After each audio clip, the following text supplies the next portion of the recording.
दिल्ली सरकार ने जो दिल्ली के बाहर विज्ञापन दिए थे उनकी वसूली अरविंद केजरीवाल जी से की जाएगी। 163 करोड़ रुपए की वसूली। किस तरह से दिल्ली सरकार के अफसरों का भारतीय जनता पार्टी अपने राजनीतिक हित के लिए दुरुपयोग करती रही है, इसका एक उदाहरण कल एक नोटिस के रूप में मिलता है। वो तो 5,000 करोड़ का उन्होंने एडवर्टीजमेंट कर लिया। अगर आपने सरकारी खजाने से पैसा निकाल के आपने अपनी पार्टी का प्रचार किया तो उस पे तो दिल्ली की जनता का पैसे का लूट है ना। नमस्कार, आप देख रहे हैं न्यूज 44। मैं हूं भावना शर्मा आपके साथ। भारत की राजधानी दिल्ली में सत्ताधारी आम आदमी पार्टी जहां किसी न किसी वजह से सुर्खियों में रहती है, अब पार्टी की मुश्किलें बढ़ गई हैं। सूचना और प्रचार निदेशालय DIP ने आम आदमी पार्टी को 163 करोड़ रुपए से ज्यादा की राशि की वसूली का नोटिस जारी किया है। जारी किए गए इस वसूली नोटिस में राशि पर लगा ब्याज भी शामिल है और दिल्ली में काबिज आम आदमी पार्टी के लिए 10 दिन के अंदर पूरी राशि का भुगतान करना अनिवार्य है।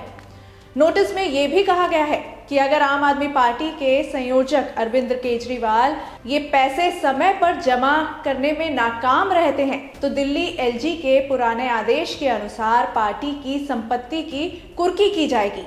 साथ ही कानूनी कार्रवाई भी चलेगी। आम आदमी पार्टी पर आरोप है कि पार्टी ने सरकारी विज्ञापनों के जरिए राजनीतिक प्रचार किया है। दिल्ली के उप राज्यपाल VK सक्सेना ने मुख्य सचिव को सरकारी विज्ञापनों की आड़ में प्रकाशित राजनीतिक विज्ञापनों के लिए आम आदमी पार्टी से बीते दिनों 97 करोड़ रुपए वसूलने का निर्देश दिया था, जिसके 1 महीने बाद अब ये नोटिस जारी किया गया है।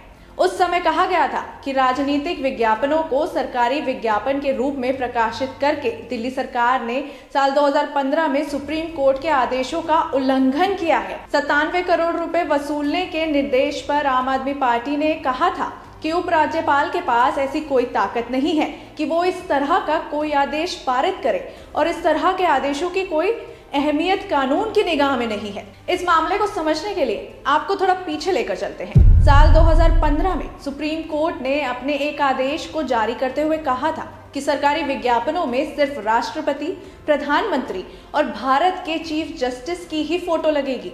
कोर्ट ने कहा था कि कल्याणकारी योजनाओं वाले विज्ञापनों में सत्ता में रहने वाली पार्टियों के नेताओं की तस्वीरें नहीं लगेंगी।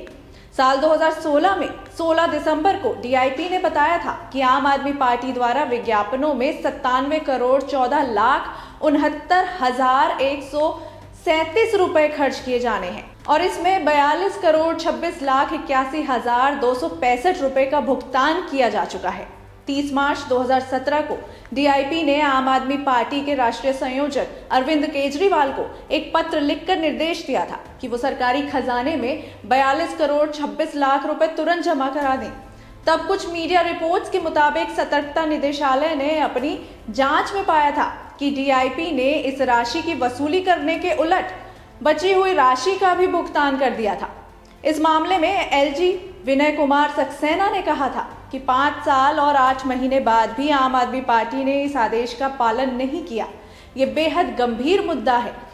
आम आदमी पार्टी ने विज्ञापनों में खर्च की गई रकम को सरकारी खजाने में जमा नहीं कराया।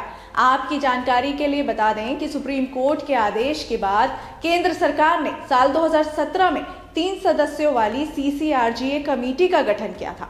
CCRGA यानी committee on content regulation in government advertising का मुख्य कार्य है एडवर्टीजमेंट के कंटेंट को नियंत्रित करना। इस पूरे मामले पर आम आदमी पार्टी ने पलटवार भी किया था। आम आदमी पार्टी ने कहा था कि उपराज्यपाल के पास ऐसी कोई ताकत नहीं है कि वो इस तरह का कोई आदेश पारित करे और इन तरह के आदेशों की कोई अहमियत कानून की निगाह में नहीं है। आम आदमी पार्टी ने BJP पर आरोप लगाते हुए कहा था कि BJP शासित राज्य गुजरात, कर्नाटक, मध्य प्रदेश, हरियाणा, उत्तर प्रदेश और असम ने अपने विज्ञापन दूसरे राज्यों में दिए हैं और इनकी कीमत 22,000 करोड़ रुपए है। ये 22,000 करोड़ रुपए कब वसूले जाएंगे? आम आदमी पार्टी ने कहा था कि BJP ये बताए कि वो 22,000 करोड़ रुपए कब वापस करेगी। उसके बाद ही आम आदमी पार्टी 97 करोड़ रुपए देगी। विज्ञापनों को लेकर आरोप प्रत्यारोपों का सिलसिला नया नहीं है। पिछले कई सालों में कई राजनीतिक पार्टियां दूसरी राजनीतिक पार्टियों पर भी ये आरोप लगाती रही हैं कि सरकारी विज्ञापनों की आड़ में पार्टियां अपना राजनीतिक मतलब निकाल रही हैं। और अपना प्रचार कर रही हैं। इसी समस्या को गंभीरता से लेते हुए committee on content regulation in government advertising का गठन भी किया गया था, ताकि इस तरह के मामलों पर लगाम लगाई जा सके।